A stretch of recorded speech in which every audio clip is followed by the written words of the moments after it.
안녕하세요. 저는 올해 30대 후반의 여자입니다. 지금 저희 소중한 딸과 행복한 인생을 살고 있어요. 작년 이맘때쯤에 저희 집에 아주 충격적인 일이 일어났습니다. 지금 생각해봐도 억장이 무너지고 눈물이 나지만 그래도 여러분들의 이야기를 들으면서 저보다 더 힘든 일을 겪으신 분들의 인생 이야기를 들으니 열심히 살아보려고 하고 있어요. 다들 저의 이야기를 들으시고 기겁을 하시거나 자기 일처럼 화도 나시겠지만 끝까지 들어주시면 감사하겠습니다. 저는 늦은 나이에 결혼을 했어요.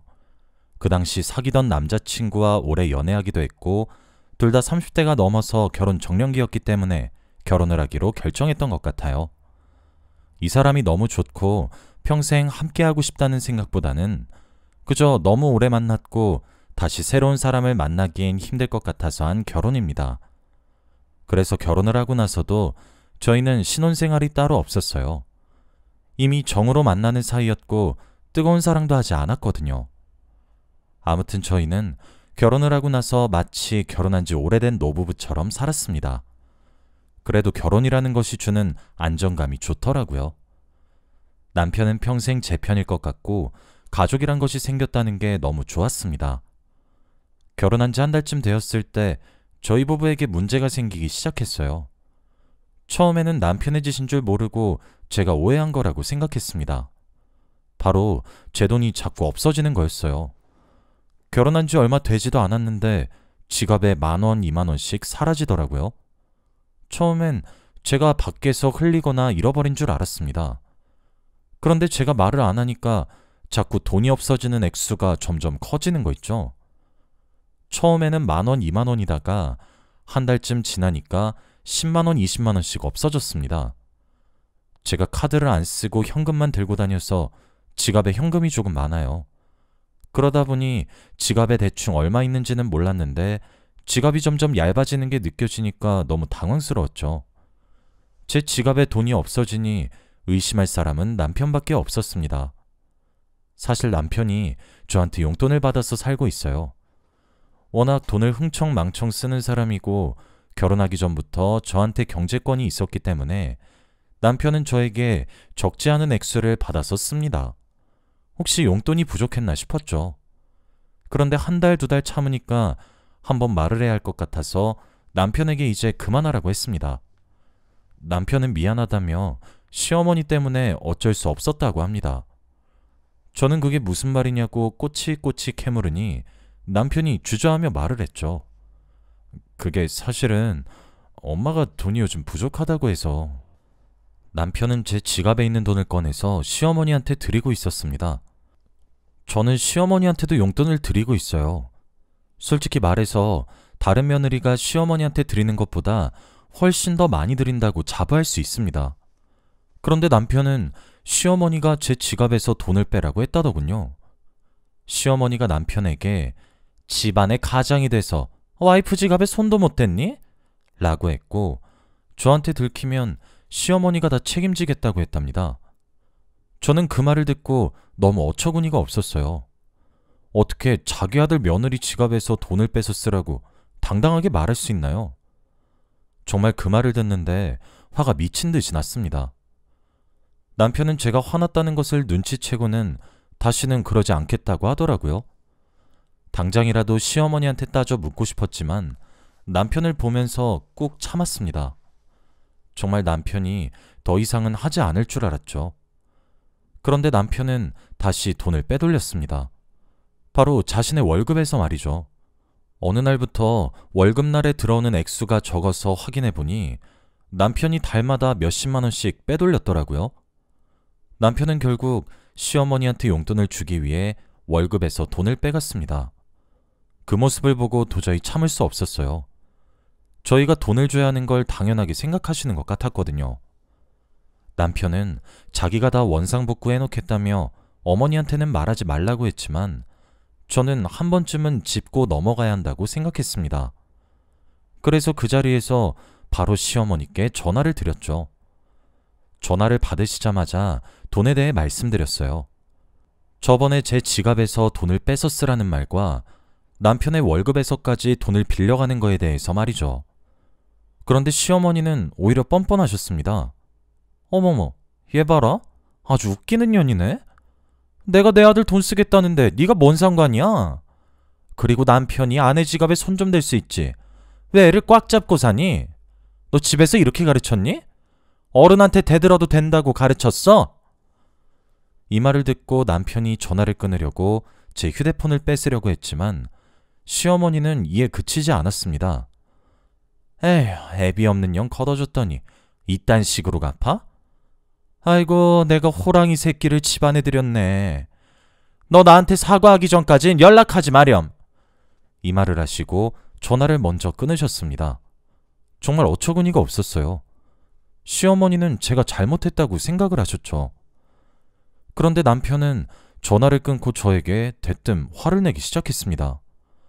내가 전화하지 말라고 했잖아. 왜 내 말을 안 들어? 엄마한테 말하지 말라고 했잖아. 우리 엄마 지금 화 많이 난 것 같은데 이러다가 쓰러지면 네가 책임질 거야? 네가 우리 엄마 간병할 거냐고. 저는 남편이 적반하장으로 화를 내는 게 이해가 되지 않아서 아무 말도 못했고 남편은 안방문을 쾅 닫으며 들어갔습니다.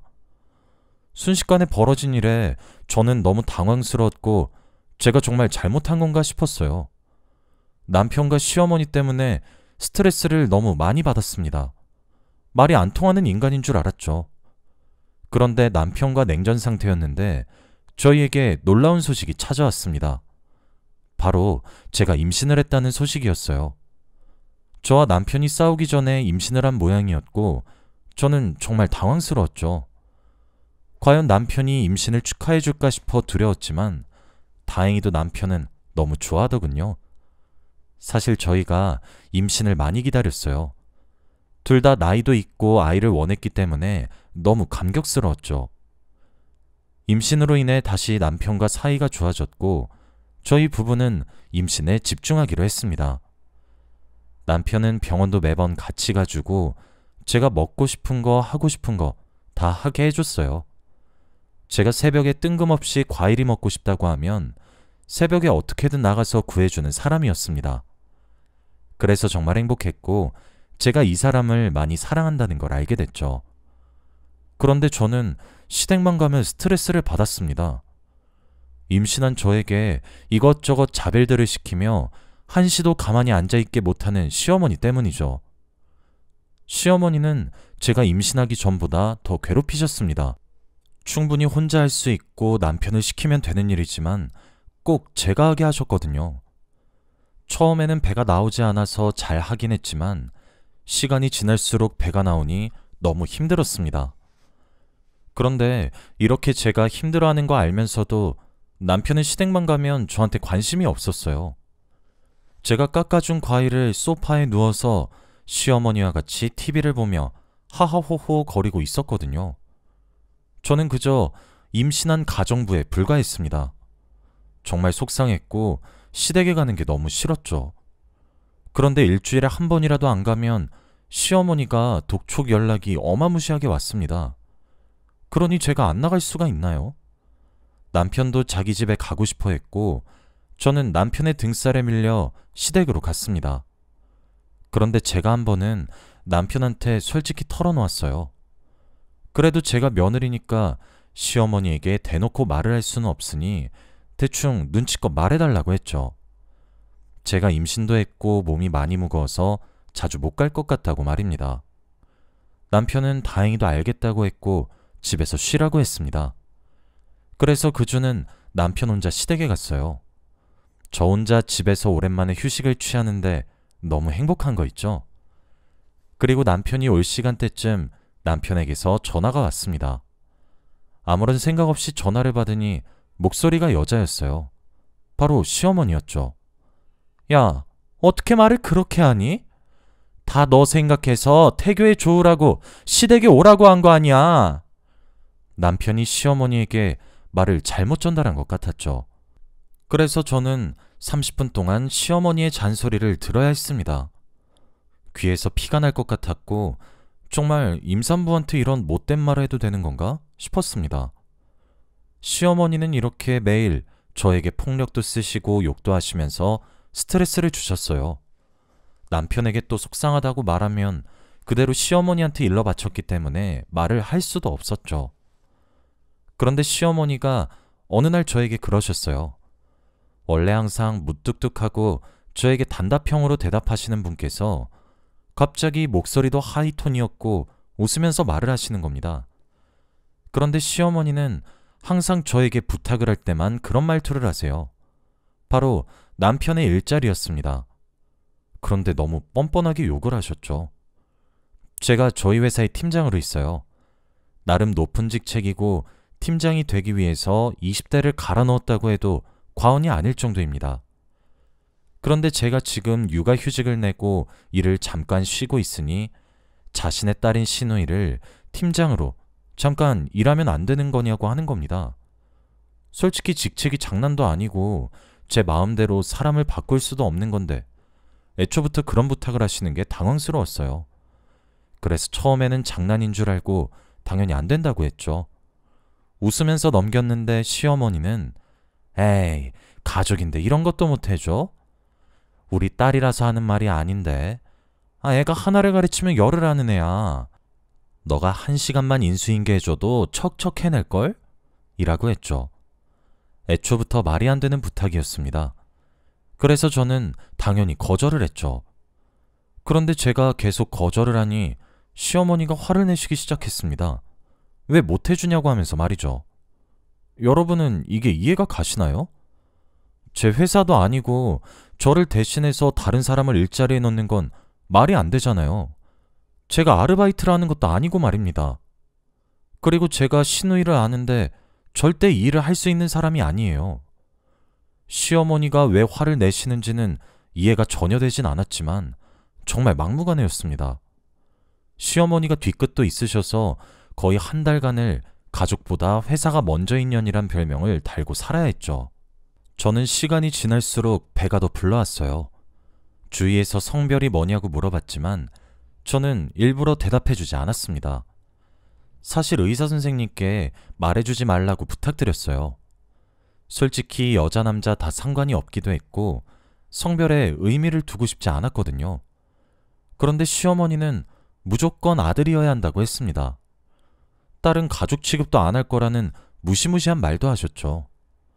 솔직히 장난이라도 그런 말 하시는 게 너무 당황스럽긴 했지만 쟤는 제가 지켜야 한다고 생각했습니다. 그래서 시어머니 말에도 아랑곳하지 않으려고 했죠. 시어머니가 계속해서 성별을 물어보셨지만 저도 모르니 대답해드릴 수 없었습니다. 그리고 제가 출산이 점점 다가왔어요. 만삭이었고 혼자서 앉았다 일어났다 하는 것도 힘들었죠. 그래서 남편이 병원 들어가기 전까지만이라도 시어머니를 집에 들여서 셋이서 사는 게 더 나을 것 같다며 저한테 물어보지도 않고 시어머니를 저희 집으로 들였습니다. 그런데 시어머니는 오히려 저를 도와주시지 않으시고 매일 스트레스만 주셨죠. 도저히 이러다가 애 낳기 전에 제가 먼저 스트레스로 쓰러질 것 같아서 남편에게 차라리 친정엄마를 부르게 해달라고 했어요. 그러면 심적으로 더 편할 것 같았거든요.